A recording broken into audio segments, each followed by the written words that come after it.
Hello, my friends and followers. I am Dr. R.P. Mondol, psychologist and diabetologist. আমি ডায়াবেটিসের উপরে গবেষণামূলক কাজ করে থাকি এবং তার ফলস্বরূপ আমি এমডিএল থেরাপির মাধ্যমে ডায়াবেটিস এবং ডায়াবেটিসজনিত অন্যান্য যে সমস্যাগুলি হয় তার চিকিৎসা দিয়ে থাকি। এই ভদ্রমহিলা ইনি দীর্ঘদিন ধরে ডায়াবেটিসে ভুগছিলেন। অনেকগুলি ওষুধ খেতে হতো, মডার্ন সায়েন্সের যে ওষুধ, মডার্ন মেডিসিন ওনাকে খেতে হচ্ছিল। পরবর্তী সময়ে যখন আমার কাছে আসেন তখন সুগার 300-র কাছাকাছি ছিল, 300-র উপর বেশিই ছিল। তারপরে আমি চিকিৎসা শুরু করি, তাও আপনার 4 বছর হয়ে গেল না? হ্যাঁ, 3-4 বছর ধরে আমার কাছে চিকিৎসা করে সুগারের জন্য মিনিমাম মেডিসিন এবং সুগারজনিত কারণে যে সমস্যাগুলি ছিল সেগুলি খুব সাধারণ, মানে তেমন কোনো সমস্যাই এখন উনি সুগারজনিত কারণে কোনো সমস্যায় ভুগছেন না। তবে মাঝে ওনার একটা পেটের সমস্যা, ইরিটেবল বাউলস সিনড্রোম দেখা দিয়েছিল। সেটা এখন তার কেস টেকিং করতে গিয়ে দেখলাম যে উনি একবার পড়ে গেছিলেন, পড়ে যাওয়ার পরে মাথায় আঘাত লাগার হিস্ট্রি রয়েছে। সেই হিস্ট্রি ক্ষেত্রে আমরা যে ট্রিটমেন্টটা দিয়ে থাকি এমডিএল থেরাপির মাধ্যমে, সেটা হচ্ছে treat the patient not the disease. আমরা কোনো একটা ডিজিজকে গুরুত্ব না দিয়ে তার সার্বিক বিষয় নিয়েই আমরা চিকিৎসা করে থাকি। সেখানে ওনার ফিজিক্যাল মেকআপ, জেনারেল যে সিমটমগুলি রয়েছে, হিট কোল্ডের রিলেশন, তাতে করে উনি একটু শীত কাতুরে, ওনার শাক পাতা খেয়ে খুব বেশি সহ্য হয় না, সহ্য করতে পারেন না।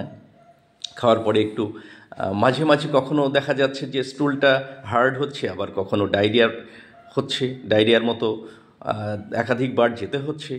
কখনো এই ধরনের সমস্যাগুলি উনি ফেস করেন। তা সেই ভিত্তিতে আমি ওনার আজকে নেট্রাম সাল্প 200 ওনাকে প্রেসক্রাইব করলাম। আশা করি এরপরে উনি যে সমস্যায় ভুগছিলেন সেগুলি খুব সহজেই দূরীভূত হবে এবং সুগারজনিত কারণে যে সমস্যাগুলি ছিল সেটা তো মানসিকভাবে এবং শারীরিকভাবে অনেকটাই উনি উন্নতি লাভ করেছেন। উনি বলবেন, আপনি কেমন আছেন এখন বলুন একটু। আমি এখন ভালো আছি, সুগারের দিক দিয়ে আমি ঠিকই আছি, অসুবিধা কিছু নেই আমার। সুগার নিয়ে যে আপনার একটা ছিল যে এটা খেতে পাবো না, ওটা খেতে পাবো না, সেই সমস্যাটা তো আর এখন আপনার নেই?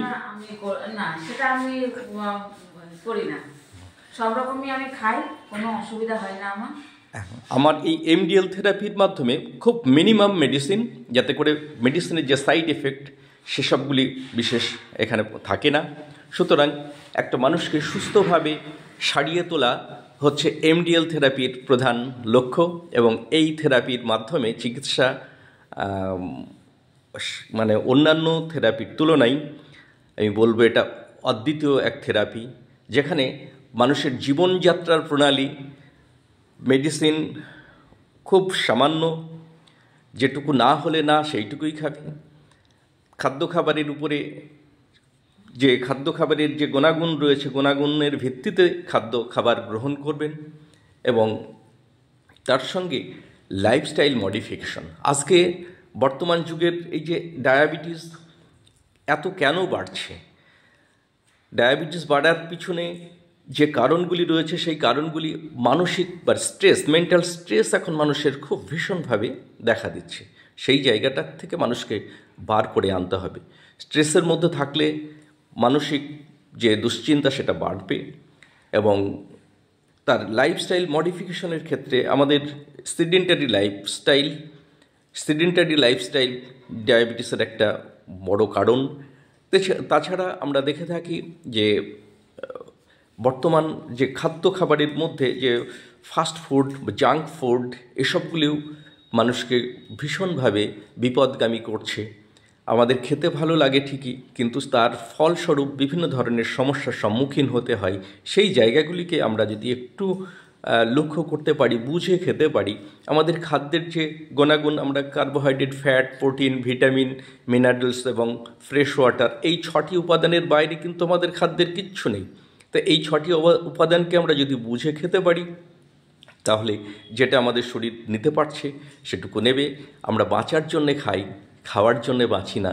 এই বুঝে যতটুকু দরকার ততটুকুই খাবো, এবং শারীরিক যে কিছু দৈনন্দিন জীবনের কিছু এক্সারসাইজ, এগুলি যদি আমরা ঠিকঠাক করতে পারি, জীবনযাত্রার প্রণালীটা যদি ঠিকঠাক রাখতে পারি, তাহলে আমাদের ডাক্তারের কাছে বেশি ছুটতে হবে না, আমরা নিজেদের শরীরকে সুস্থ রাখতে পারবো।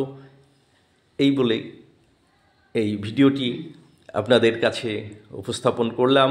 যদি ভালো লাগে একটা লাইক, শেয়ার এবং আমার চ্যানেলটি সাবস্ক্রাইব করবেন।